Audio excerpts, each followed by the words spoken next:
Hola, ¿qué tal? Bien, tengo el orgullo de ser peruano y soy feliz, ¿no? Como en la canción. Está bueno eso de sentirse bien siendo peruano. Yo me siento bien siendo peruano, desde luego. A pesar de mi relación tempestuosa con este país que amo y donde habré de morir, no tengo dudas.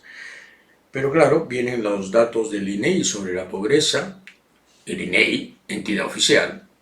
Y resulta que en el 2022, al año de haber cumplido 200 años de república, ni 500 años de entidad relativamente nacional, si incluimos la colonia, y digamos que 1000 años si incluimos lo precolombino y anexos.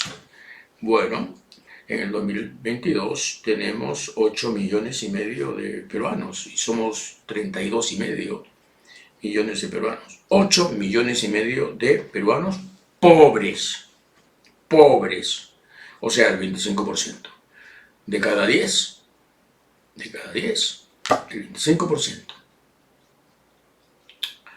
Y claro, y además, ¿qué se llama pobre en el Perú? ¿A quién le llama pobre el INEI? Muy bien, le llama pobre el INEI al peruano que individualmente gana 378 soles al mes. Mejor dicho, menos de 378 soles. Si ganas 377 eres pobre. Si ganas 378 saliste de la pobreza. Si ganas 380, recontra saliste de la pobreza. Pero claro, esos son 12 soles con 60 céntimos al día. 12 soles con 60 céntimos al día. Y eso incluye todo. Alimentación, transporte, pagos, luces, vestidos, todo. 12 soles 60 al día. 378 soles al mes. Y 25% de peruanos pobres en este año es un duro asunto para alguien que, como el Perú, pretende llegar a la OCDE. El mayor problema, además de los 8 millones y medio de peruanos, es que hay 11.400.000 peruanos que están, digamos, vulnerables. ¿A qué llama el INE vulnerables? Que están a punto de ser pobres. Cualquier conmoción, cualquier inflación, cualquier cese los instala en la pobreza. Y esos son el 34,6% de la población. 25% de pobres, 34,6% de población en vulnerabilidad. Es decir, potencialmente pobres si ocurriera algo. No es para jactarse, ¿no? No es, desde luego. Tendríamos que tener otra perspectiva, otra sensibilidad, otra visión histórica, ¿no? Salir de esto. Qué importante sería que nos pusiéramos de acuerdo para salir de esto. De esto. Es miseria. Es miseria. Pero claro, nos agotan las menudencias, las agendas vinculadas a la policía y al Ministerio Público, porque esa es la política peruana, una suciedad tras otra, una vocación por la mugre que no cesa. ¿Dónde están las grandes ideas, los debates, las propuestas, las cosas, digamos, hinchadas de esperanza? No, no, no. El Congreso es un antro, el Ejecutivo es otro antro, y entre antros estamos. Y claro, eso de que se vayan todos es cada vez más, ya no un pedido ni una exigencia, es un clamor, es un grito, es una desesperación. Vamos a hablar de eso también después. Denuncian que Bruno Pacheco tramitó la maestría a Pedro Castillo. Claro, yo no creo que se refieran, no se pueden estar refiriendo a la maestría trucha obtenida por el señor Castillo entre el año 2012 y el año 2013, porque en esa época Bruno Pacheco y Pedro Castillo no se conocían, se conocieron en la huelga, en la gran huelga del CONARE del año 2017. Entonces, lo que ha dicho Karelyn López, testigo entre comillas ahora, acusada por supuesto, esa es la verdad, inculpada que quiere, digamos, embarrar lo más que se pueda a todo el mundo para ver si sale de su propio enredo, pero en fin, lo que ha dicho Karelyn López es que ella escuchó hace 2 o 3 meses que estaban tratando de gestionar algo en relación a la tesis. Seguramente puede haber escuchado algo, porque quizás en Palacio se enteraron de que ya estaban algunos periodistas detrás de la tesis, ¿no? Entre ellos los de mi semanario, desde luego, ¿por qué no citarlos? Y probablemente por eso es que Pacheco, hasta noviembre, secretario de prensa, pudo, digamos, quizás decir algo o escuchar algo y luego contárselo a Karelyn López. En todo caso, el señor Castillo, el presidente de la República, está bastante fastidiado, está herido ahora penalmente. Digamos, esa tesis trucha le produjo beneficios económicos. Entonces, claro, plagio, fraude, delito contra la fe pública, falsedad genérica, beneficios indebidos, todo junto constituye un delito en forma. Y esto ya se está investigando. El día viernes hay una citación para la primera dama para que dé su testimonio ante la fiscalía respectiva. Por eso es que Castillo, al final, se supo, decidió no publicar su tesis o no incluir su tesis en el repositorio de tesis de la Universidad César Vallejo.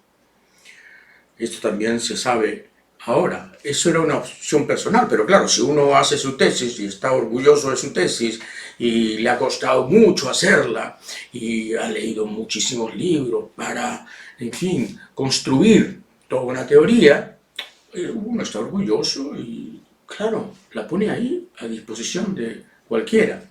No, él no la puso. Y la Universidad César Vallejo, tramposa como nadie, se sumó al asunto y no la soltaba en nombre de la propiedad intelectual, en nombre de, en fin, las pulcritudes inventadas por el señor Acuña, que en realidad lo que hizo fue un gran negocio, porque él vendía maestrías truchas a mucha gente, entre ellos profesores, que con eso obtenían un bono más o menos de 180 soles, 200 soles, no me acuerdo bien, pero gracias a esa maestría, a ese, digamos, título de magíster, que desde luego no tenía nada que ver con el nivel académico o intelectual del beneficiario. Sí, pues, este negocio es el negocio de Acuña y el negocio de Castillo era, en fin, lo que está haciendo ahora, ¿no? Mentir todo lo que se puede, mentir todo lo que se puede y encubrirse de la peor manera. El problema es que ya no es el dirigente del CONARE, ya no es el maestro disidente que quiere tumbarse al SUTEP, es el presidente de la República. Y está hasta aquí de mugre. Por si acaso dije mugre, por si acaso no sonó correctamente. ¡Qué vergüenza! Resulta que Leche Gloria le pagó 340.000 soles al Colegio de Nutricionistas del Perú para que dijera que estaba muy bien eso de la leche evaporada con leche en polvo. Estaba muy bien, dijo. El Colegio de Nutricionistas se vendió por 340.000 soles para decir que estaba muy bien que la leche evaporada se hiciera en parte con leche deshidratada importada. Y lo ha admitido ya, lo ha admitido el decano del Colegio Nacional, el Colegio de Nutricionistas del Perú. Esto da una idea clara de que la corrupción está arriba, abajo, a la izquierda, a la derecha, está en clase media, clase baja, clase alta, profesionales, no profesionales, informales, formales, colegios. No le crea a su nutricionista cuando le venga con el asunto de que el pan es malo, porque, en fin, el trigo transgénico no se sabe qué mutaciones producirá, ¿no? De repente ese tipo está trabajando para no sé quién, para Gerber, no sé, no le crean. Pero realmente dan náusea. Señores nutricionistas, tendrían que publicar un aviso pidiendo perdón por haberle mentido a la gente por 340.000 soles. Y qué barato le sale a Gloria comprarse nutricionistas, ¿no? Qué barato, coracho. Más barato que importar leche deshidratada de Nueva Zelanda y fregar a los ganaderos peruanos pagándoles $1 por litro y no el 1,80 que debían pagar. El 1,80, 80 centavitos más, nada más. El señor fiscal Pablo Sánchez Velarde ha dispuesto, fiscal de la Nación, ahora, ha dispuesto una investigación para el exministro Juan Silva. Juan Silva, exministro de Transportes y Comunicaciones. Se trata de investigar 7 contratos con constructoras chinas consorciadas con peruanas.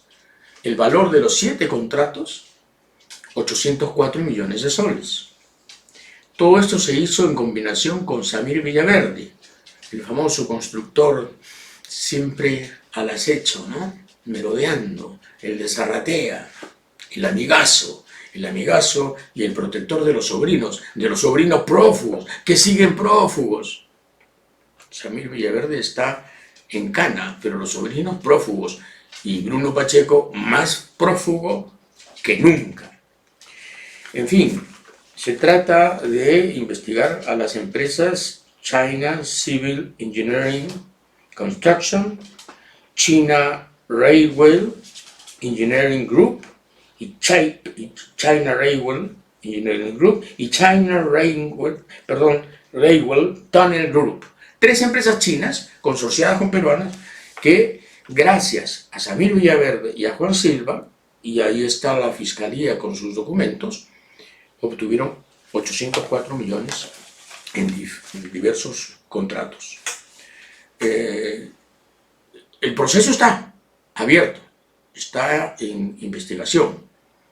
Y claro, hay indicios nítidos de que aquí ha habido, digamos, una voluntad criminal de favorecer a cambio de una repartija a ciertas empresas y a ciertos consorcios. Todo indica que Villaverde está cantando y que va a cantar más y que se va a volver, en fin, el Pavarotti de los constructores probablemente. Pero todo apunta otra vez al gobierno, a la cabeza.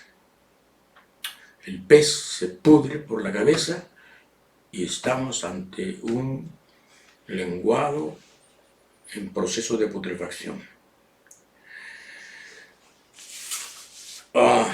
Perú Libre insiste en aprobar una ley, ya logró meterla en la Comisión de Economía, por la cual se va a discutir, en la discusión, quiero decir, de la Comisión, se va a discutir el proyecto, en la Comisión de Economía se va a discutir el proyecto que tiene 2 objetivos.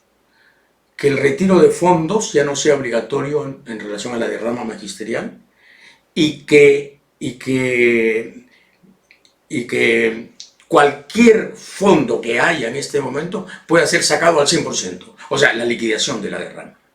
que ya no sea la cuota obligatoria y que el retiro de fondos pueda ser al 100%. Creo que no me expliqué bien, creo que me enredé, ahora me desenredo. El proyecto del FENATEP con ARE guión quizás Movadef todavía, es que se discuta el retiro de fondos y la no obligatoriedad de las cuotas de la derrama magisterial. Quieren matar a la derrama, quieren tumbarse a la derrama porque así se tumban al SUTEP, y si se tumban al SUTEP ellos van a ser el sindicato hegemónico, FENATEP, el sindicato del presidente de la República. El presidente Castillo dice que va a observar la ley que debilita a la SUNEDU. Debilita a la SUNEDU, dije, ¿no?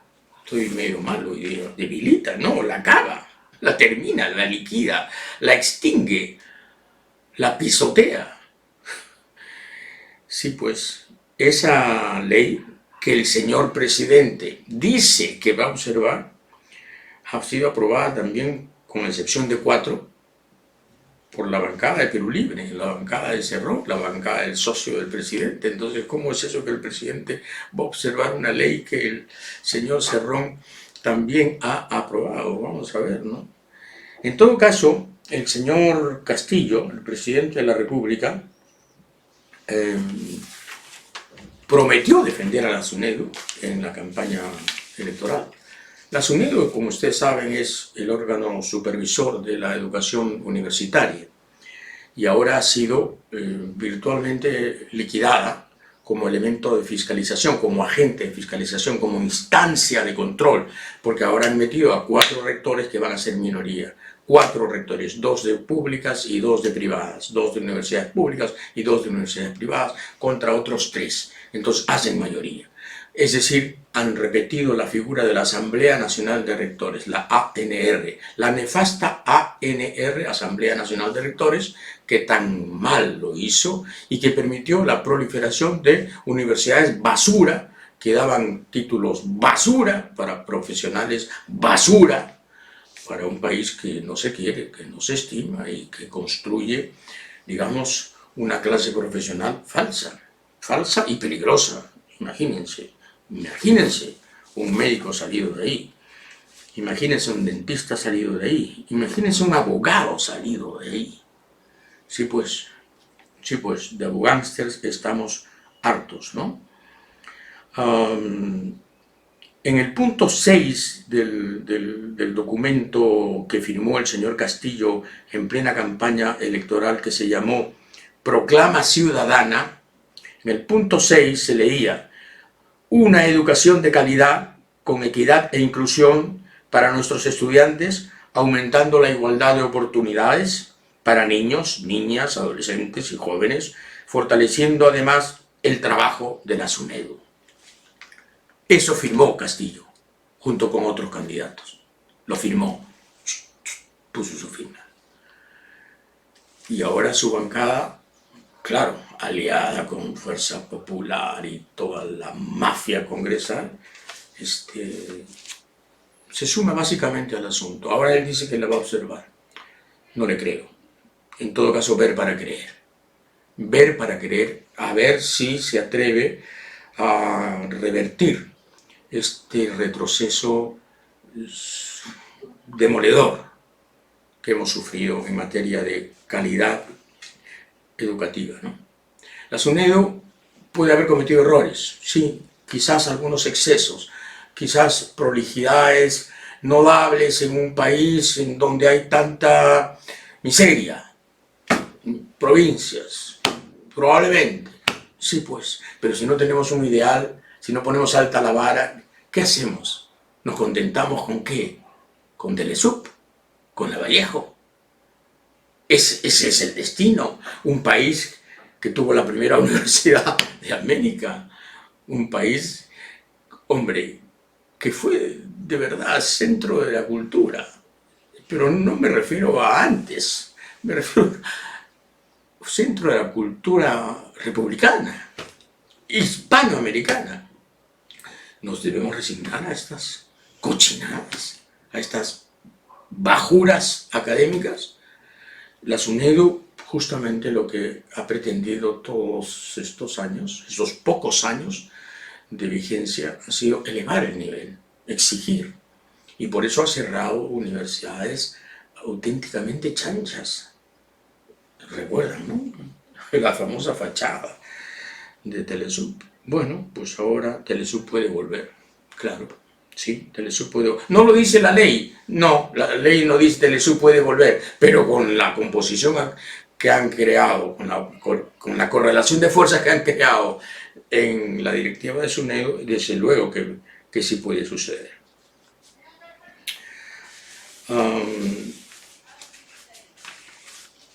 Y la nota polémica, ¿no?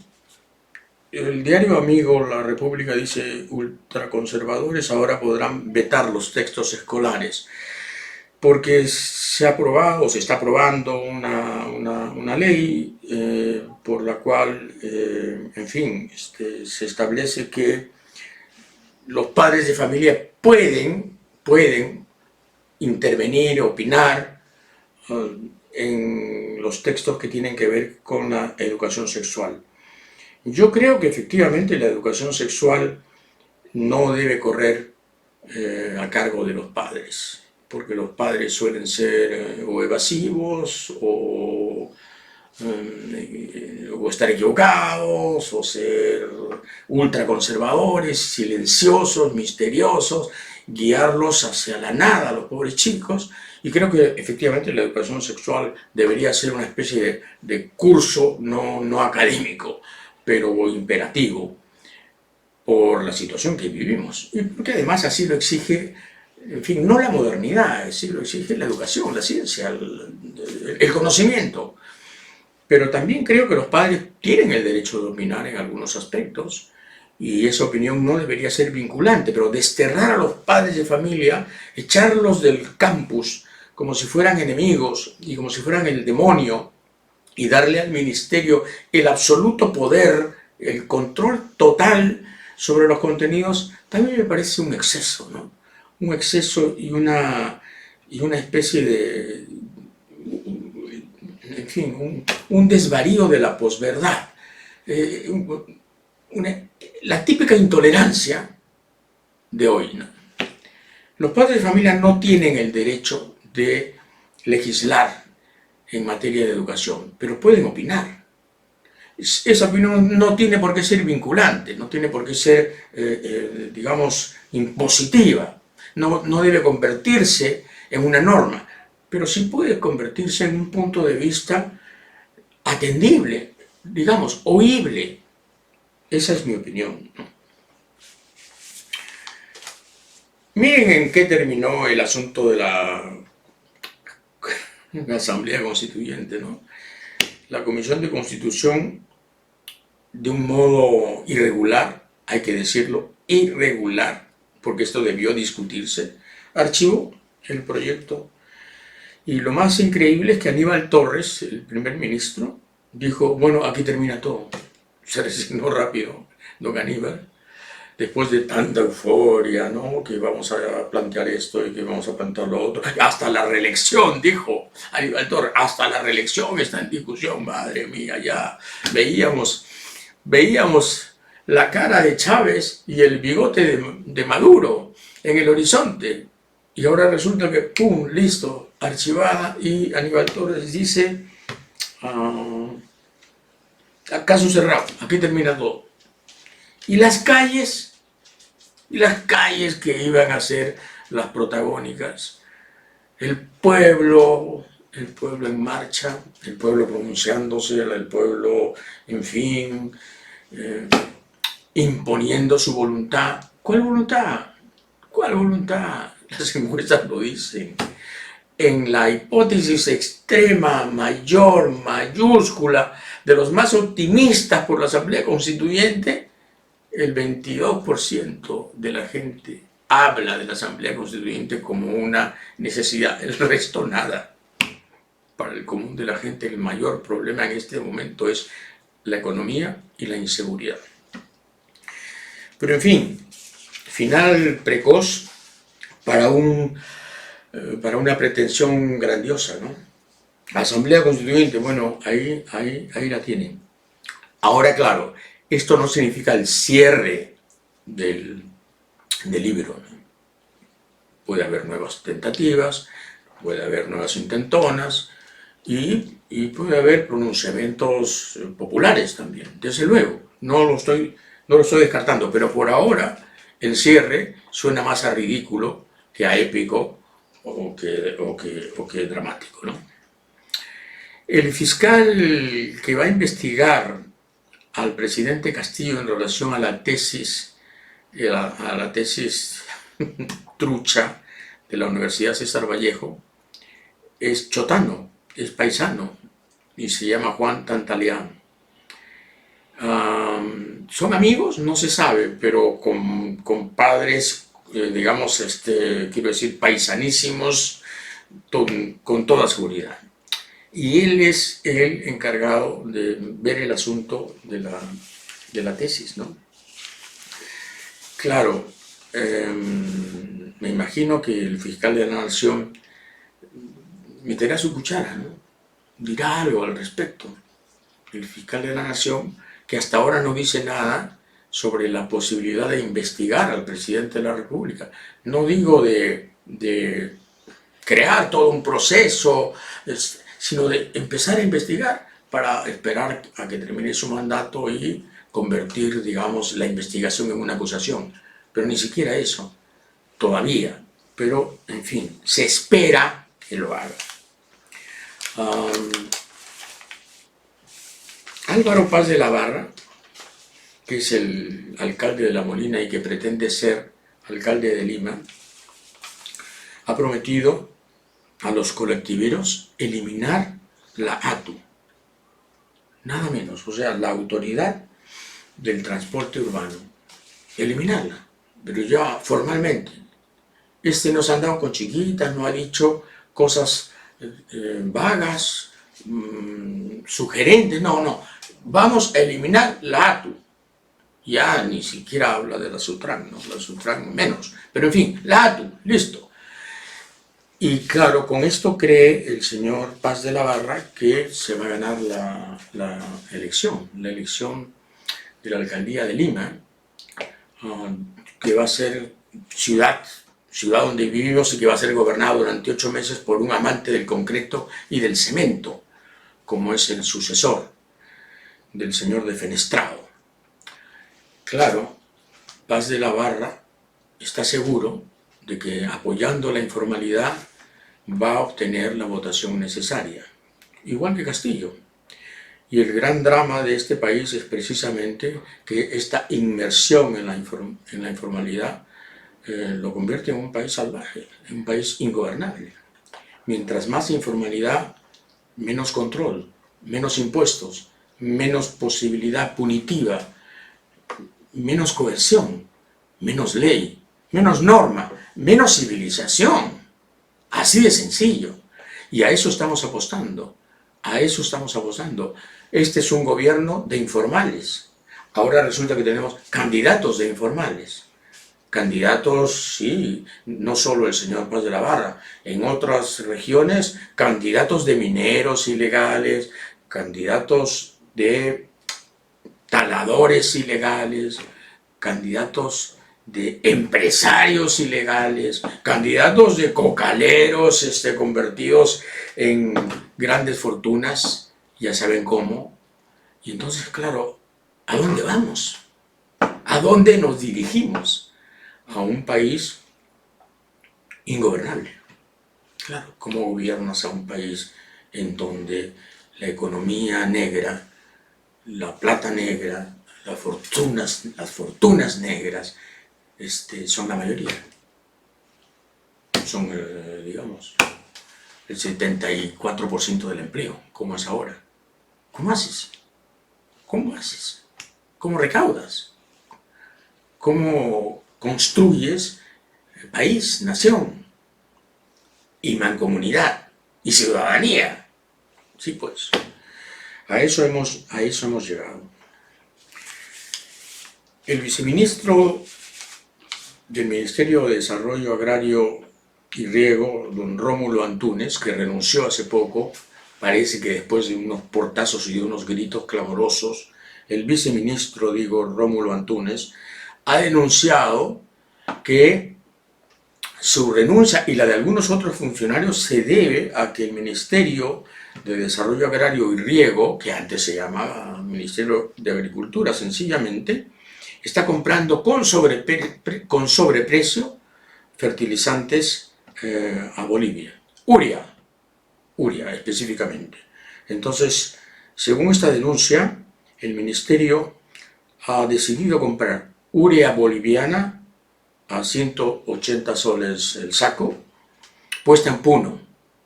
Pero resulta que esta urea, China la está ofreciendo a 138 soles, puesta en el Callao. Y Venezuela la está ofreciendo a 150 soles, puesta en el Callao. ¿Por qué el Ministerio de Desarrollo Agrario y Riego ha decidido elegir la urea boliviana?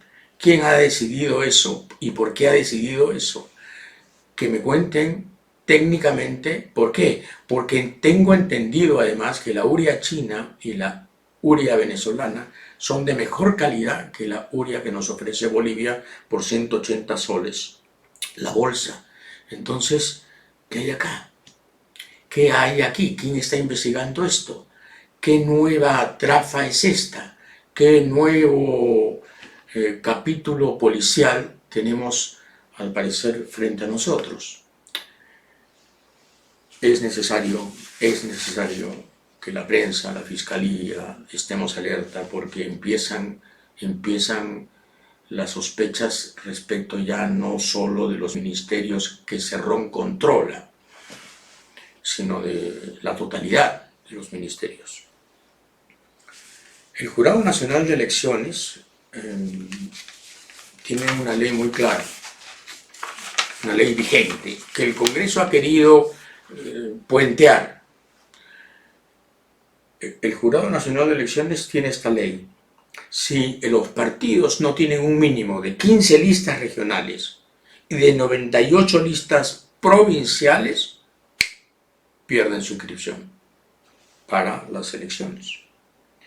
Y resulta que hay 9 partidos que pueden perder esta inscripción. El Congreso, sabidamente, astutamente, ladinamente, aprobó una ley para puentear esta norma, pero la aprobó fuera de plazo, extemporáneamente. Por lo tanto, el Jurado Nacional de Elecciones no está en la obligación de acatar esa ley extemporánea dictada por el Congreso de los fujimoristas y los cerronistas. Y eso significa que hay 9 partidos que pueden perder la inscripción si el Jurado Nacional de Elecciones hace prevalecer la ley vigente, como tengo entendido que va a ser, y como creo que debería ser. Esos partidos son FREPAP, el Frente de la Esperanza 2021, Juntos por el Perú, Avanza País, Renovación Popular, Fuerza Popular, Partido Morado, Acción Popular, Podemos Perú, Fe en el Perú, Partido Patriótico del Perú y el Partido Demócrata Verde.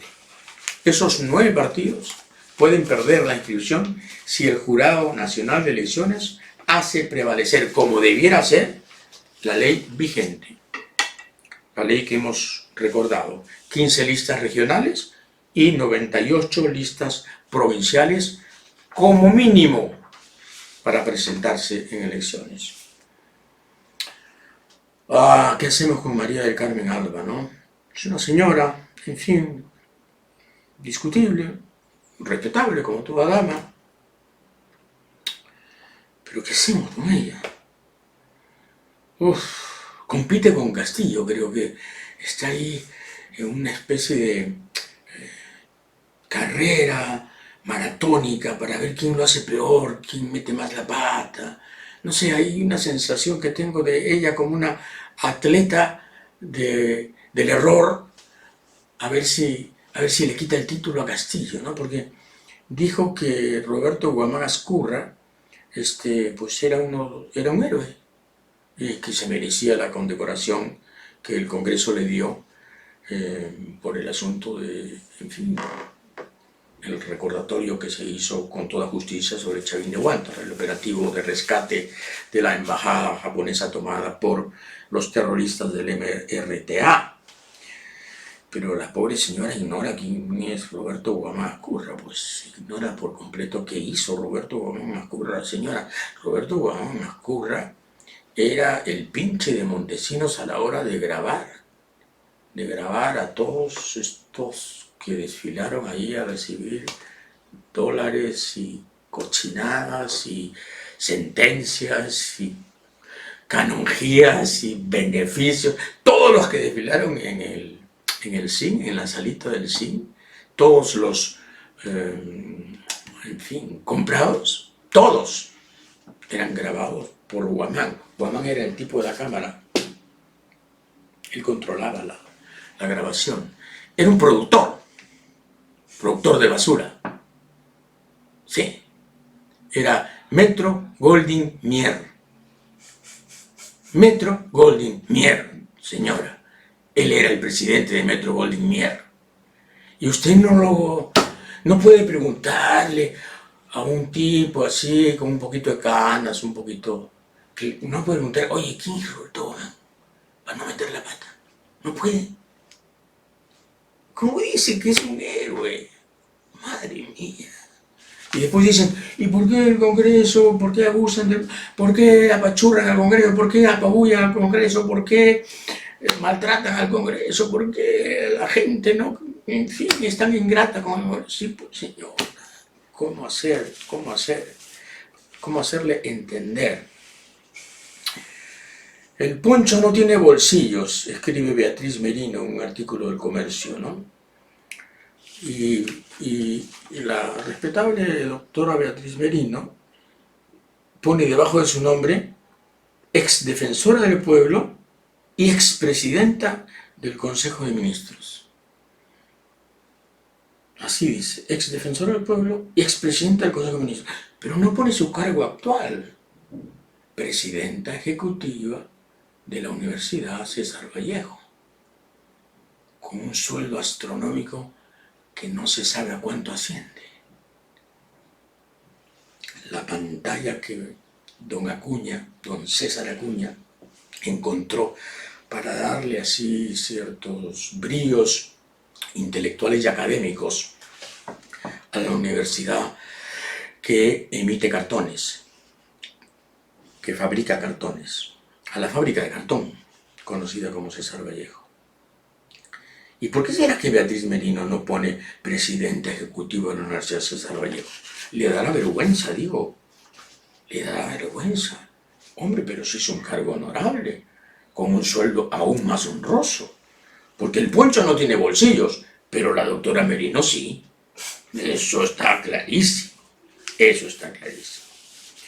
Bueno, les hemos hablado aquí, gracias a informaciones publicadas en el Comercio, sobre los ladrones de Miraflores, ¿no? Los que se llevan los carros y los que además le piden a la empresa que se lleva los carros, si no me traes tal número de carros, te fregaste porque me vas a pagar 4 unidades impositivas al día como multa. Así que me traes 30 carros o pagas. Esos ladronazos de Miraflores, ¿no? Pero los ladronazos de Surco no se quedan atrás. En esta ruda competición por a ver quién exprime más al contribuyente o al vecino, Surco, caray, ha hecho cosas interesantes estos últimos tiempos, ¿no? Surco está cobrando 746 soles con 70 céntimos, me encanta lo de 70 céntimos, 746 soles con 70 céntimos por sacar el carro. Por supuesto que las quejas son cuantiosas. Muchos carros bien estacionados son llevados solamente como rehenes para el rescate de 746 soles con 70 céntimos. Es decir, el municipio de Surco, aparte de todo lo que cobra, saca 22.000 soles al día por los carros que se llevan. Muchos de los cuales son virtualmente raptos de carros. Bien estacionados, pero se los llevan de todas maneras porque primero pagas y después te quejas. son 660.000 soles al mes en recaudación por llevarse carros. Ajá. ¿Y los parques? Señor Combián, señor, ¿cuánto hay? Señor, ¿cómo es? ¿Y los parques, que son lodazales, con charcos y excrementos? Porque hay mucha gente que no recoge las excretas de sus adorados perros. Y la situación en general de pistas y veredas, desastrosa. Eso, bueno, en fin, ya se verá. Ya se verá cuando haya un examen policial, judicial, sobre esta gestión que ha permitido edificios absolutamente impresentables en calles que tienen 8 metros, 10 metros, ¿no? Edificios de 7 pisos en calles que tienen 10 metros de ancho. Surco, por eso, es cada día más inhabitable. Cada día más inhabitable. Encuestas, las dos últimas encuestas. Una encuesta de CPI, el 86% apoya el adelanto de elecciones. 86% de peruanos, según la encuesta de CPI, apoya el adelanto de elecciones, pero con todos, presidente y Congreso, largo, 86%. Y una encuesta de Ipsos, hecha para Lampadia, que habla del liderazgo del señor Castillo, entre otras cosas. Y la pregunta es, en general, ¿siente que el gobierno de Pedro Castillo está yendo por el rumbo correcto o por el rumbo equivocado? ¿Cómo calificaría al presidente Castillo en cuanto a su liderazgo? Esa era la pregunta. ¿Tiene capacidad de liderazgo? No tiene capacidad de liderazgo. No tiene capacidad de liderazgo 76%. Simplemente no tiene capacidad de liderazgo, dice, no tiene capacidad de liderazgo para resolver los problemas del país. 76%. Empieza a ser un problema serio este asunto de la imagen del presidente y de la credibilidad del presidente y de la confianza que se le puede tener al presidente, porque claro, qué difícil es gobernar si no te creen, qué difícil es gobernar si no confían en ti, si no confían en lo que eres, en lo que representas y en tu capacidad, cómo manejas. Ya no digo una empresa, estoy hablando de un país. Entonces, las dificultades del gobierno han sido creadas, absolutamente creadas por la ineptitud. Desde luego que ha habido una vocación vacadora desde el comienzo y un instinto, digamos, asesino por parte de la oposición de derechas. Por supuesto, pero ¿qué se esperaban? ¿Que les pusieran una alfombra roja y les dieran la bienvenida? Bueno, no, pues no iba a ser así y no podía ser así de ninguna manera, ¿no? Hoy día toda Europa ha celebrado lo que debieron celebrar ayer probablemente, ¿no? Pero en fin, ahí ha habido una especie de consenso para celebrar hoy el final de la guerra mundial, la liberación de Europa en relación a la guerra, ¿no? Terminada la guerra, Europa destruida, en fin, se reencontró a sí misma.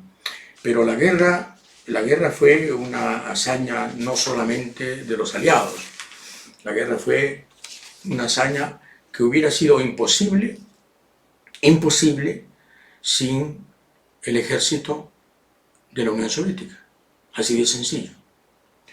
Hoy día Putin, justamente en el gran desfile militar que ha habido en Moscú, se ha referido a cómo es que Occidente, después de la implosión de la Unión Soviética, ha maltratado a Rusia. Ya no a la Unión Soviética comunista, sino a la Rusia actual, a la Federación Rusa, que perdió 15 territorios que se convirtieron en 15 repúblicas, con todo derecho, porque el estalinismo se las había tragado. Muy bien, entre ellas Ucrania. Pero claro, Occidente, y sobre todo Estados Unidos, cabecilla de Occidente, no cabeza, ha pretendido humillar siempre a Rusia. Y claro, Rusia era peligrosa cuando era zarista.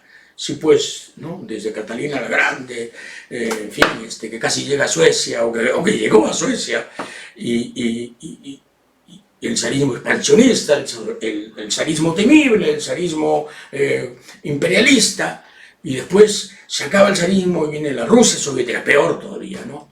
Peor todavía. Enemigos absolutos y totales, totalitarios y canallas, y expansionistas, como no. Y ahora que no son comunistas, son capitalistas, no, pero son mafiosos. Capitalismo mafioso, sucio, intrínsecamente sórdido. Sí, pues entonces hay una rusofobia, ¿no? Sí, muy clara, muy clara.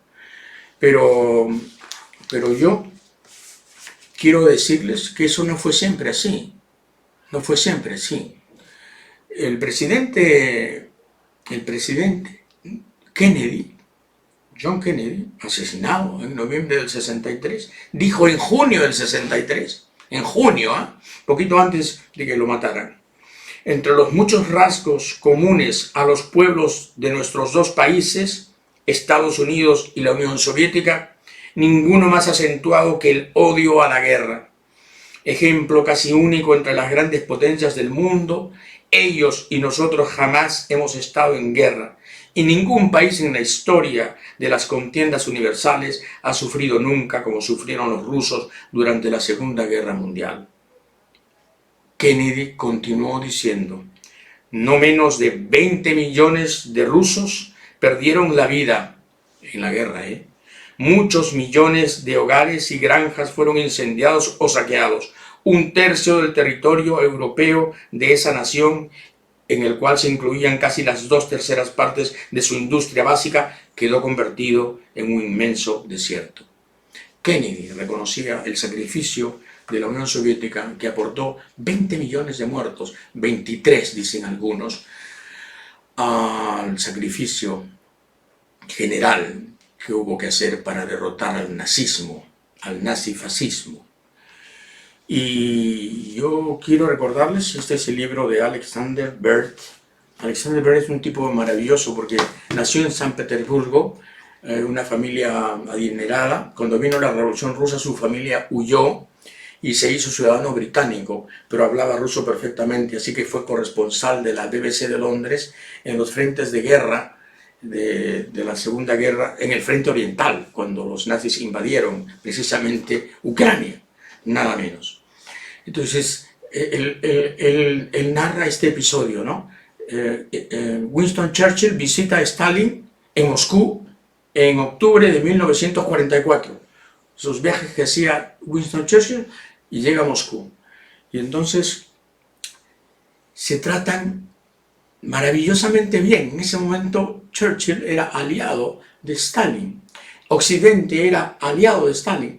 Occidente agradecía a la Unión Soviética el esfuerzo inmenso que había hecho y sus 20 millones de muertos. Es el país que más mortandad tuvo en la Segunda Guerra Mundial. Y entonces hay un momento en que se mandan cartitas, y solamente quería leerles esto. El 19 de octubre, Stalin, 1944, Stalin le escribe: querido Mr. Churchill, con ocasión de su partida de Moscú, le ruego acepte 2 modestos regalos como recuerdo. El jarrón Hombre en un bote es para la señora Churchill, y el titulado Con arco contra el oso para usted. Una vez más le deseo buena salud y optimismo. Firmado Joseph Stalin. Churchill contesta con esta carta: mi querido mariscal Stalin, acabo de recibir los 2 preciosos jarrones. Los conservaremos como un tesoro entre nuestras pertenencias más queridas. La visita ha sido de principio a fin un auténtico placer para mí, especialmente por nuestras muy agradables conversaciones. La esperanza en cuanto a la alianza futura de nuestros pueblos jamás fue tan alta. Mis deseos de que pueda reparar los destrozos de la guerra y conducir a todas las Rusias desde estos años tormentosos hacia el más glorioso sol. su amigo y camarada de guerra, Winston Churchill. Así era, así era. Y eso es lo que pretenden olvidar, negar, abolir, borrar de nuestra memoria mucha gente encargada de contarnos un solo lado de la historia. Y no sé si tengo tiempo, 3 minutos más, para hablarles de esto. El otro día me preguntaba, ¿y cómo obtener? Esa es la palabra casi, ¿no? ¿Cómo obtener a este hombre que nos pueda sacar de esto? A este líder o a esta lideresa, a esta persona, en resumen, a este peruano o peruana que pueda encarnar, en fin, todo lo que debemos producir mentalmente, políticamente, socialmente, para salir de este pantano. ¿De dónde saldrá? Yo decía de los partidos, no, porque están muy mal, están exhaustos, están acabados, pero la sociedad civil, o sea, el Perú en los peores momentos ha producido gente, en los peores momentos. Yo quiero leerles unas líneas. Los regimientos chilenos entraron triunfantes a Lima en enero de 1881 y desde allí trataron de imponer la forzada paz de la derrota al Perú. Una vez calmada la bárbara confusión de las primeras semanas, los soberbios vencedores dejaron un contingente de 10.000 hombres para controlar la nación ocupada y los demás emprendieron viaje al sur a recoger sus bien ganados laureles, ignorando olímpicos a los millares de soldados vencidos que lograron escapar hacia la sierra y que desde allí pensaban continuar combatiendo. La victoria había sido tan aplastante que los generales no podían imaginar que los peruanos seguirían hostigándolos durante largos años, durante 3 largos años, perdón. El alma de aquella obstinada resistencia fue el legendario general Cáceres, quien escapó de milagro a la muerte y partió con una herida espantosa a las montañas a resucitar la semilla pertinaz del coraje en un ejército andrajoso de soldados, fantasmas y levas de indios, con el cual llevó a cabo una cruenta guerra de guerrillas, emboscadas y escaramuzas. Los soldados de Cáceres, con los uniformes en harapos, a menudo descalzos, desnutridos y desesperados, peleaban con cuchillos, lanzas, garrotes, piedras y unos cuantos fusiles anticuados, pero contaban con la ventaja de conocer el terreno. Y en fin, sigue una descripción de esta maravilla peruana, ¿no? De la nada, de la derrota absoluta, del deshonor, de la ocupación del país, de la capital, del Palacio de Gobierno, a los bríos de la resistencia, lo que salvó a la Francia de De Gaulle, lo que borró al mariscal Pétain, lo que encumbró a Jean Moulin y a todos los resistentes. Bueno, eso tuvo Andrés Avelino Cáceres, un militar tuerto, ayacuchano, modesto, maravilloso, que durante 3 años nos lavó la cara y restituyó la fe en el Perú, en muchos aspectos. Bueno, eso es lo que necesitamos. Un Cáceres civil, por supuesto. ¿Lo conseguiremos? Depende de nosotros. Muchas gracias y hasta el lunes.